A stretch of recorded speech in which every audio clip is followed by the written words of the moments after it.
আসসালামু আলাইকুম everyone, welcome to Cox's Bazar blog. Pabna to Cox's Bazar আমরা কিভাবে গেলাম, কোথা থেকে টিকিট কাটলাম, কোথা থেকে গাড়িতে উঠলাম, এই একটা ব্লগে আমি আপনাদের সব ডিটেলস বলে দিব। তো চলেন শুরু করি। সকালবেলা ঘুম থেকে উঠেই আমরা 8টার দিকে রেডি হয়ে বাসা থেকে বেরিয়ে পড়েছি আমাদের প্রথম গন্তব্যের দিকে। আমাদের প্রথম গন্তব্য হচ্ছে ঈশ্বরদী রেলওয়ে স্টেশন। তো চলেন সেখানে যাওয়া যাক।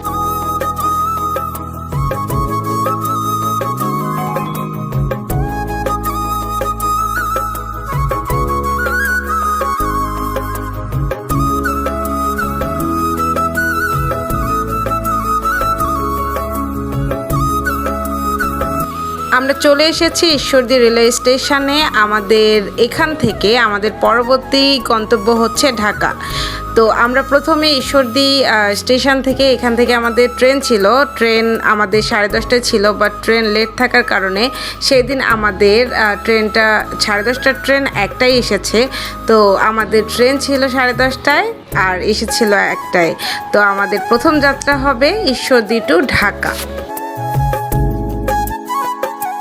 আমরা তিনজন সকাল সকাল ঘুম থেকে উঠেই ট্রেন ধরার জন্য চলে এসে গিয়েছিলাম, বাট স্টেশনে এসে তো দেখি পুরাই হচ্ছে ট্রেন লেট। তো তারপর আমরা এখানে হচ্ছে বসে বসে সময়টা পাস করছিলাম আর অনেক অনেক অনেক এক্সাইটেড ছিলাম আমরা তিনজন, যে আমরা হুট করেই হচ্ছে আমরা এই প্ল্যানিংটা নিয়েছিলাম যে হচ্ছে আমরা কক্সবাজার ঘুরতে যাব। আর হুট করে প্ল্যানিংটা মাশাআল্লাহ অনেক সুন্দর ছিল। পকেটে যখন টাকা কম থাকবে তখনই এই বিশ্বটা ঘুরে বেড়াবেন, দেখবেন সব কিছুতেই আপনার আনন্দ হচ্ছে। এই যে দেখেন, আমাদের হুটহাট একটা প্ল্যানিং ছিল। আমি একদিন ছাপার বাবাকে বলছিলাম আমার কক্সবাজার যেতে ইচ্ছা করছিল। তো ছাপার বাবা বলছে আচ্ছা ঠিক আছে চলো তাহলে চলে যাই। আর এই তো আমরা হচ্ছে তার পথে। এটাই হচ্ছে নিজের জীবনের আসল মজা।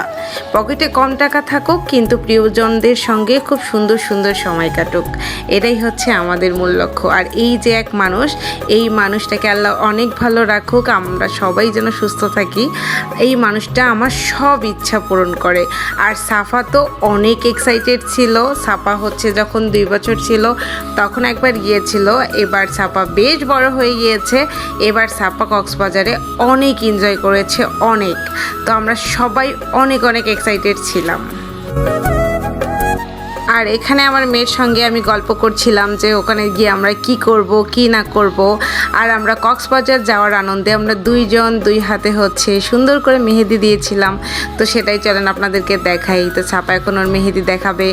এই যে হচ্ছে ছাপার মেহেদি, মাশাল্লাহ, সবাই মাশাল্লাহ বলতে ভুলবেন না। আর আমিও আমার এক হাতে দিয়েছিলাম আর এক হাতে আমার হাজব্যান্ড আমাকে দিয়ে দিয়েছিল। দেন 12:30টার দিকে আমাদের ট্রেন আসে। আমরা ঈশ্বরদী রেলওয়ে স্টেশন থেকে ঢাকার উদ্দেশ্যে রওনা দেই। ঢাকা থেকে আমাদের 9:30টার দিকে হচ্ছে বাসের টিকিট কাটা ছিল। তো আমরা হচ্ছে আবদুল্লাপুর মানে যাব ঢাকায়। তো চলেন আমরা হচ্ছে ঢাকায় যাই। এবারের জার্নিটাতে আমরা রোদ বৃষ্টি সব কিছুই পেয়েছি, সব কিছু মিলে আলহামদুলিল্লাহ। দেন তারপরে হচ্ছে আমরা ঢাকায় পৌঁছে গিয়েছিলাম। এর মাঝখানের কোনো ক্লিপই আমার কাছে ছিল না। তারপরে হচ্ছে আমরা হচ্ছে আল্লাহর নাম করে রওনা দিয়ে দিয়েছি। আর এই ছিল আমাদের হচ্ছে ঢাকা টু কক্সবাজার বাস। আমরা হচ্ছে একটা স্লিপিং কোচ নিয়েছিলাম। তো হচ্ছে এই হচ্ছে আমি বাসের ভিতরটা দেখিয়ে দিচ্ছিলাম, কারণ সারাটা দিন জার্নি করে এত টায়ার্ড ছিলাম। আর এই বাসটাতে যখন উঠেছি মাশাআল্লাহ জার্নিটা অনেক ভালো ছিল। দেন সবাই এক ঘুম দেই। তারপর আমাদের প্রথম বাস থামায় হচ্ছে কুমিল্লাতে। দেন আমরা ওখানে নামি। ওখানে নামার পর সেখানকার কোনো ফুটেজ আমার কাছে ছিল না। তারপর হচ্ছে আমাদের পরবর্তী বাস থামায়, এই জায়গাটার নাম আমি জানি না। তো বেশ ভালো ছিল ইয়াটা। তো যাই হোক, আমরা হচ্ছে এখান থেকে ফ্রেশ হয়ে দেন এখন ছাপা কিছু খাবার কিনবে। কেনার পর আমরা আবারও বাসে উঠে যাব। তো চলেন আমরা হচ্ছে বাসে উঠে যাই।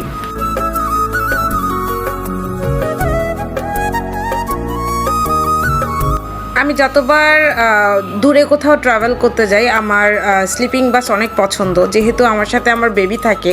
তো আমার জন্য এই বাসটা হচ্ছে অনেক কমফোর্ট জোন হিসাবে আমার কাজ করে। তো সেই ক্ষেত্রে আমি হচ্ছে স্লিপিং কোচটা প্রেফার করি। আর এই হচ্ছে আমাদের বাস। তো যেহেতু আমরা রাতে উঠেছিলাম দেখাতে পাইনি, এই জন্য সকালবেলা আপনাদেরকে দেখিয়ে দিলাম।